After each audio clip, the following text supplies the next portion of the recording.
Hey everyone, it's Ryan Gunn, and I'm excited to announce something that I've been working very hard on over the past few months. For a long time, marketers have faced this big challenge, proving the real impact of our work on revenue. We pour our hearts and souls into campaigns, but when leadership asks that dreaded question, what's the ROI, it can be tough to find the numbers that accurately reflect our contributions. And with recent economic uncertainty, not being able to prove you are driving revenue can seriously affect your budget or even put your job at risk.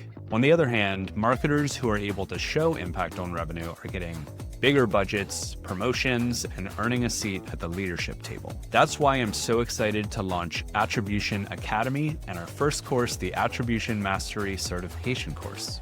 By taking this course, you will gain the tools you need to confidently measure your marketing team's impact on revenue and make strategic decisions based on the data you collect. You'll also learn how to build attribution in HubSpot, both with out-of-the-box features and custom solutions. But this course is primarily about learning strategy, not software. Together, we're going to dive into everything from understanding how to choose an attribution model to how to get executive buy-in, and most importantly, how to use attribution data to make strategic decisions that drive real revenue. Go to attribution.academy to sign up today.